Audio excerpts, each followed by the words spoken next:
Okay, so this is a big one for me. So in other videos, I talked about growing up as a homeschooled religious fundamentalist, isolated upbringing. And in another video, I talked about me deconstructing from religion and the morality problem. That was a big thing that I needed to resolve in my own thoughts before I could jump over to being like, no, I don't believe in this anymore. The second thing was evolution. There are a lot of people in Christianity who will say, how can you not believe in God? Look at people. Look at how perfect everything is. Look at an eyeball. It's perfectly sphere. How can that happen randomly?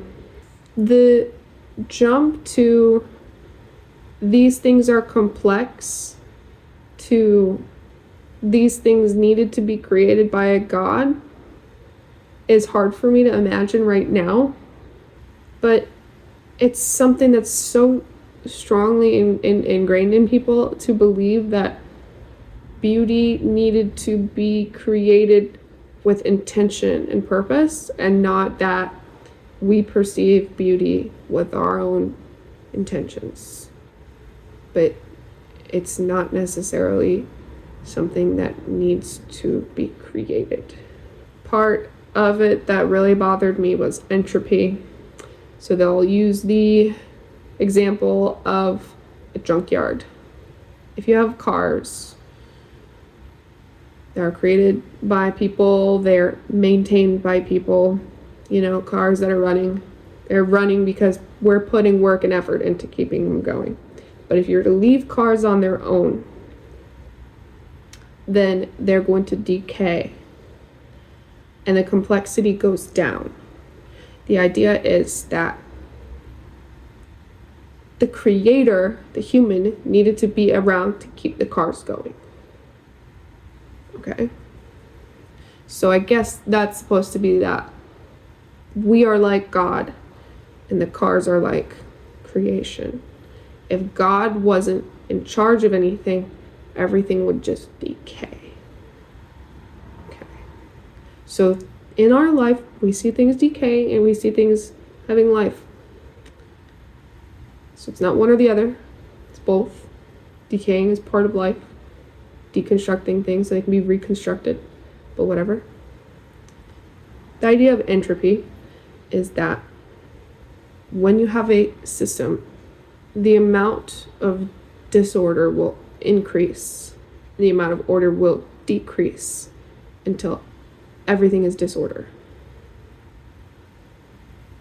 in a closed system. So the idea is that our universe, our world, is that closed system.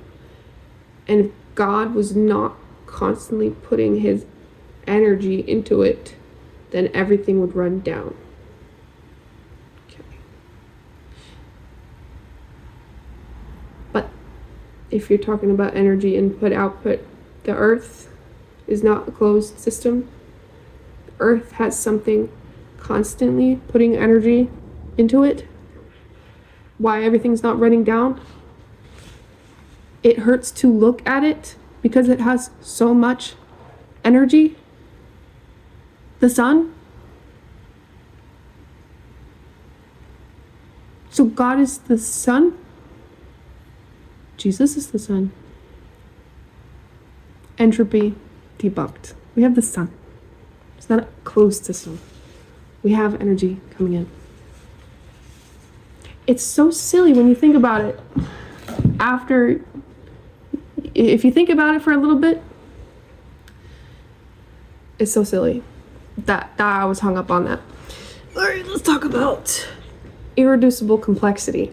This was the last one. After I figured out the entropy one, the irreducible complexity one was something that I had a hard time with. So the idea is that creation versus evolution.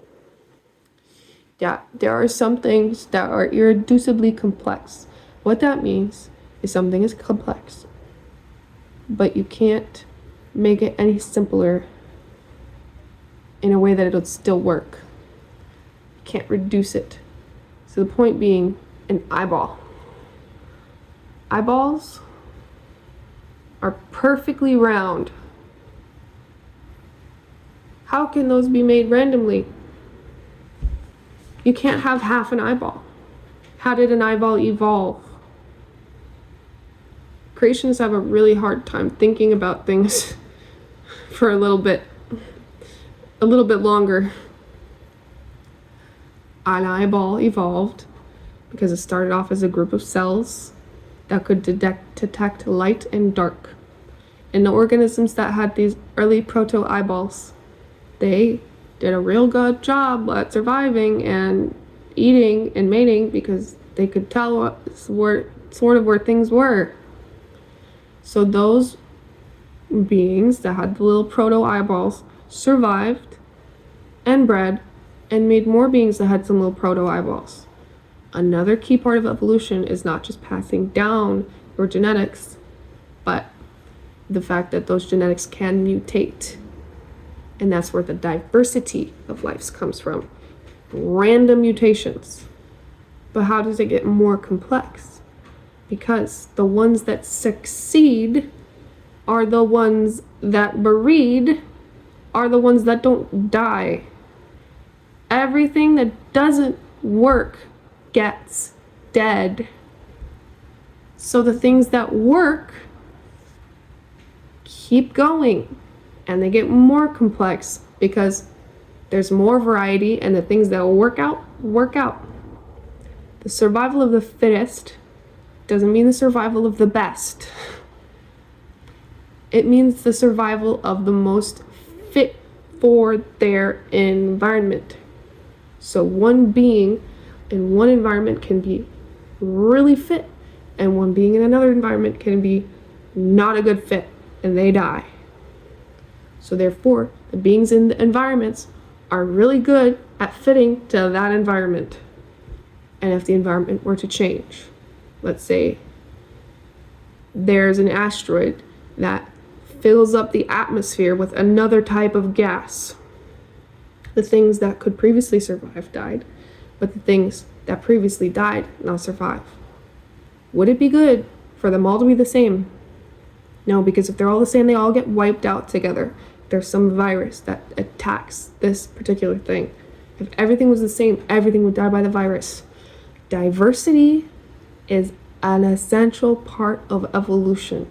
That's why there is no pinnacle of perfection, because it depends on the environment. People don't understand evolution. It pisses me off. Anyway, the being that had the little sack of detecting cells, then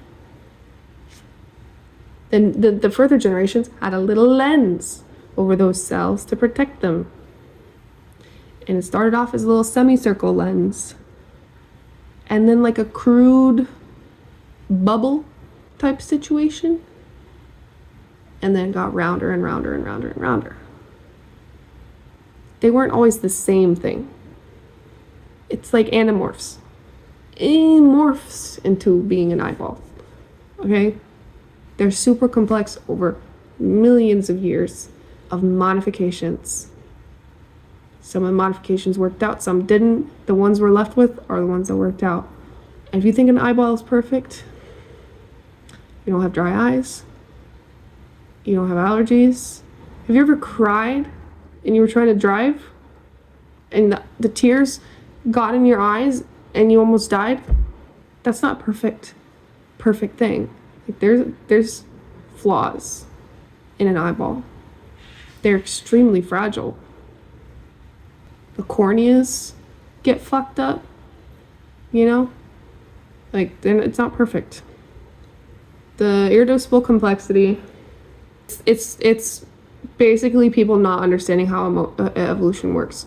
If you believe in irreducible complexity, you're basically saying, I don't believe that thing could have evolved because it's too perfect. And the answer to that is that you just don't understand evolution and you're not creative enough to think about how something could have evolved. Think about building the cathedral, right? You don't just put a cathedral there. You build it brick by brick. and you put up scaffolding on the way to doing it, and then you take the scaffolding down afterwards. So if you're saying that this thing couldn't have held up if one piece of it was taken out, it's like, okay, but it's not exactly the same when it's being built. You can have a scaffolding holding something up and then take that scaffolding down. So the whole irreducible complexity thing relies on you taking a current thing and trying to remove one part and saying, see, how could this evolve if it needs all of the parts to work? Right now it does. It didn't always. There's a lot of like avenues and strategies that have been tried out. If you look at the natural world and how complicated ecosystems are, and how there can be a evolutionary arms race of one against another.